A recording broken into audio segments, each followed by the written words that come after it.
済ベースで考えると、ウクライナとロシアの戦争は止まった方が良いんですよ。ただし、長期的に行くと、兵力の多い国連常任理事国は、隣の国に攻め込んで、隣の国の国民を殺して、領土を取っても、ペナルティがないよねという歴史の事実を作ってしまうことになるんですよ。アフリカ諸国とかヨーロッパとかは、NATO の国とかはロシアが突っ込んでくることはないよねっていう、ある程度の安心感はあるんですよね。ロシアはウクライナを弱いから攻め込んだわけで、核持ってますってフランスだったりとか、ドイツだったりを攻めることはないんですけど、で、多分、その後に起こることというのは、国連常任理事国であれば、他国を侵略して領土を取ってもいいよねとなってしまうと、多分次に起こるのは中国が台湾を抑えるなんですよ。で、トランプ大統領はそんなことしたらふざけんなって言って経済制裁とかやると思うんですけど、台湾を守るためにアメリカ人を殺すというのはやらないと思うんですよね。で、中国としてもそれが起こると怖いので、じわじわ攻めるをやらないと思うんですよ。ロシア・ウクライナ戦争の時って、ウクライナの国境沿いにロシアの兵隊をずっと置いといたんですよ。で、あくまで訓練だって言ってて、でもなんかすでに10万人とかの部隊を置いといて、やんないよ、これは訓練だよって言って、アメリカも、あれは訓練らしいから俺たち何もしないよって言ったんですよ。で、言った瞬間に攻めたんですよ。で、結果として、アメリカが兵隊を送るというのはやれなかったんですけど、これ多分トランプ大統領になった時に中国は予告もせずにいきなり台湾上陸とかやると思うんですよね。いきなりこう空港とかを空爆して戦闘機が出てくる前に揚陸艦をどんどんって送っちゃって、で、抑えるっていう形になって、で、もう台湾の中に中国兵が上陸してしまいましたという状態になると、アメリカ兵としてできることはあんまりないんですよ。要はそこで台湾に上陸して戦争しようにも、どこが中国人でどこが台湾人かもわからんし、台湾にアメリカ兵が上陸して殺人行為をするというのが果たして国際法上どうなのって話にもなっちゃう可能性があるんですよ。国連としては台湾は中国の一部ということにしているので、そうすると中国の一部というふうに国連が言ってるところにアメリカ人が入ってって中国人殺したら、これはその内政干渉であるというのも一応言えてしまうんですよ。なので多分アメリカは様子見になっちゃうと思うんですよね。で、トランプさんとしては別にアメリカ兵が殺されるようなことはしたくないから、なので攻めるメリットもないんですよ。なので多分中国に対して経済制裁をしますみたいなところでお茶を濁すっていう風になって、結果として台湾取れたよねってなって、で、ただその、アメリカと中国はまあそれでいいよねってなんですけど、中国が台湾と呼んでいる地域の中に、八重山諸島とか入るんですよね。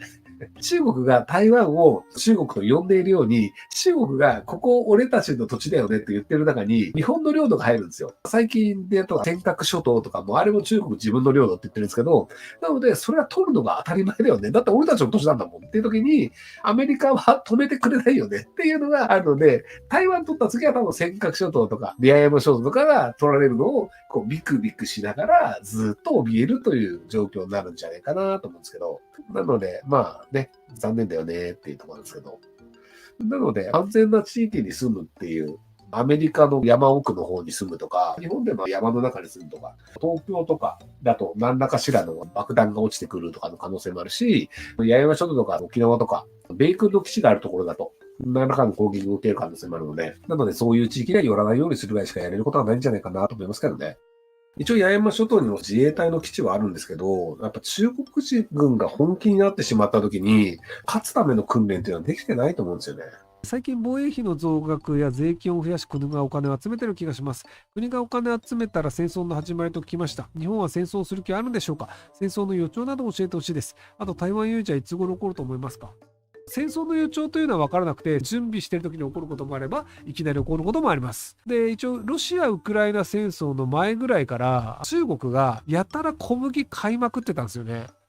中国の国民が3年食えるぐらいの小麦を買うっていうので、大量にでかい倉庫を作って、十何億人が食うから30億人分の量とかを買ってるんですよ。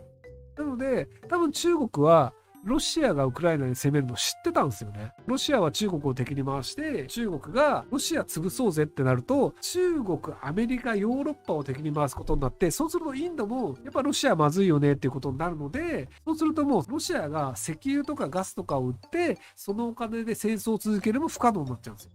でも現状今何が起きてるかっていうと、ロシアのガスとか石油っていうのを中国とインドが買うことによって、ロシアの生活、経済が維持されるという状況になってるので、そこら辺の密約を中国とロシアやったんじゃないかなと思うんですよね。お金の流れとかを見て、なんでここじゃあやたら食料買ってるんだろう。食料をなぜ買うかっていうと、ウクライナが焦土になったことによって、ウクライナ小麦輸出国なんですけどね、ロシアも小麦の輸出国なんですけど、両者の小麦粉が輸出されなくなると。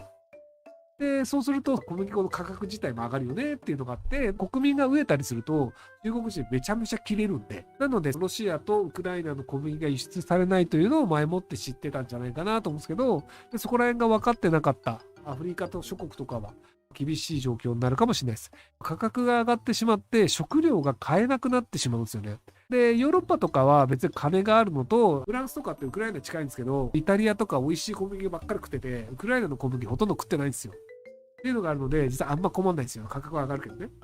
アフリカだったり東南アジアだったりっていう金のない国の人たちが本当に食べ物がなくて困るっていうのが始まるんじゃないかなと思います。なぜ戦争がなくならないのだと思いますか？人は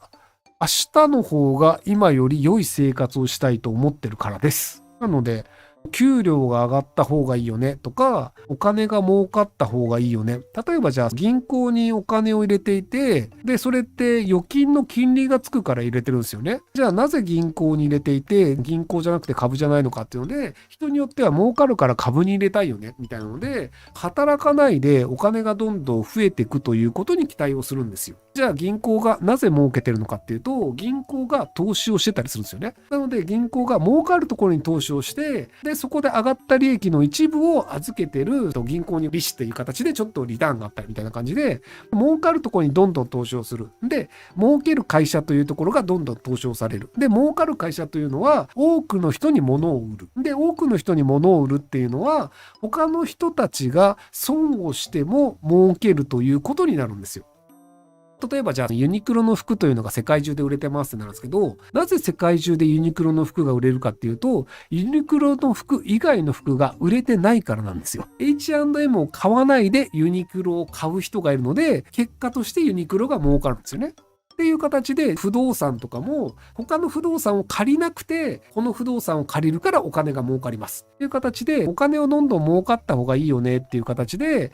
じゃあ第二次世界大戦がなぜ起きたのかっていうと植民地っていう場所を作ると例えば日本の場合だと朝鮮という地域を日本の植民地にしました。で朝鮮に物を売っていいのは日本人だけですってなると朝鮮のその当時3000万人とかな人口っていうのは日本の商品をずっと買い続けてくれるんですよ。そうすると日本の人口が1億人で1億人分しか売れなかったものが1億3000万人分売れるようになるんですよ。超儲かるじゃんみたいなので世界中植民地作った方がいいよね。でそのうちでも日本に石油売らないってなった時にでも豊かな生活をしたいです。石油欲しいです。じゃあ石油が湧いてくるインドネシア取りに行こうぜっていうので日本は戦争を始めたんですよね。なのでロシアとウクライナがじゃあなぜ戦争をしているのかっていうのでもともとそのロシアとウクライナっていうのはソ連という国だったんですけどそこから分離してバルト三国って言われてる国とかももともとソビエト連邦だったんですけどリトアニア、ラトビア、エストニアは独立した後に NATO っていう軍事同盟に入ってロシアを仮想敵国としている軍事同盟に入ったんですよ。なのでロシアと戦争するときには俺たちヨーロッパ全体で共同で同盟作ってロシア潰すぜって言ってる軍事同盟に入りました。でウクライナもその軍事同盟に入ろうとしています。なのでもしロシアがどっかと揉めた時にはウクライナもバルト三国ももともとソ連だった国が牙を向いてロシアについて攻めてくると。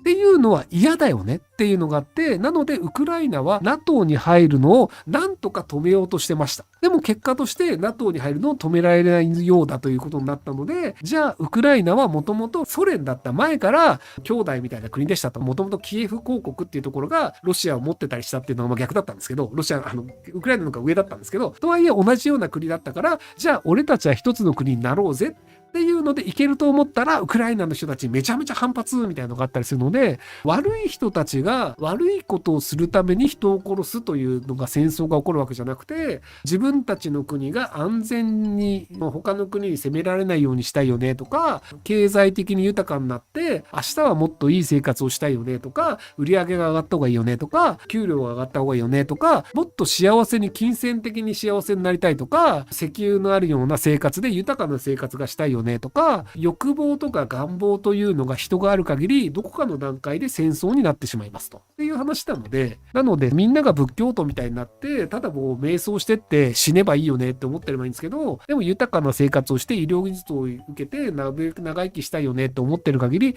どこかで戦争というような行為は行われるんじゃないかなと思います。要は経済戦争という名前で金の殴り合いをしてるのも豊かな生活をしたいからなんですよね。で、経済戦争の延長線上にリアル戦争っていうのも生まれてしまうので。ひろゆきさん、こんにちは。22歳、1児の母です。最近戦争が怖くて中国やロシア、北朝鮮のニュースを調べてしまいます。ひろゆきさんは日本が戦場になってしまう日は近いと思いますか？またそうなってしまう前に一般市民が行動できることはありますか？どれぐらいのお金持ちかわからないんですけど、1220円ぐらいしか払えてないっていうことは多分庶民だと思うので、戦争が起きたとしても庶民はほぼ関係ないです。はい、例えばじゃあ、ウクライナの時って戦争になったよねっていうので、国境近くの町の人とか逃げる手段がない人とかもいるんですけど、そうは言ってもある程度みんな逃げる時間があったんですよね。マリウポリとかだったりも割と逃げる時間はあったけど逃げなかったっていうので、結果として包囲されて多くの人が亡くなってしまったっていうのもあるんですけど、キーウの近くのブチャとかも虐殺されましたっていうのがあるんですけど、国境からロシアが入ってきたよねっていう瞬間に逃げてれば多分大丈夫だったんですよね。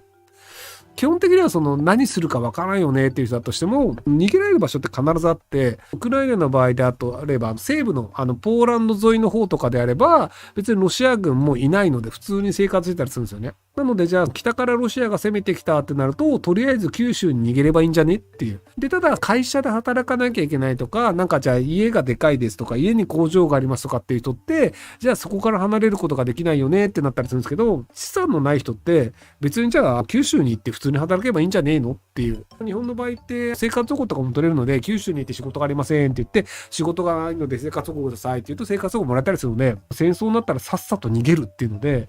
なんか中国やロシアや北朝鮮のニュースをいくら調べたとしても戦争がなくなることはないし、日本が戦争に対して強くなることもありません。なので起きた時にどうすべきかっていうのだけ決めていて、それ以外のことを調べることってあんまり何か役に立つとは思えないんですよね。例えばじゃあ中国の専門家ですっていう人に、じゃあ中国は日本にいつ攻め込みますかって聞いても多分答えわからないなんですよ。素人が一生懸命ニュースを見た情報でわかんないよねっていうのと、専門家が毎日何時間も中国の新聞読んで中国の偉い人の話をして、で世界の動きとか一生懸命調べてる人も、中国が日本をいつ攻め込みますかわからんなので一緒なんですよ。なので基本的にはわからないってことだと思うので、気を使うことによって時間だったり心の平穏だったりがなくなったり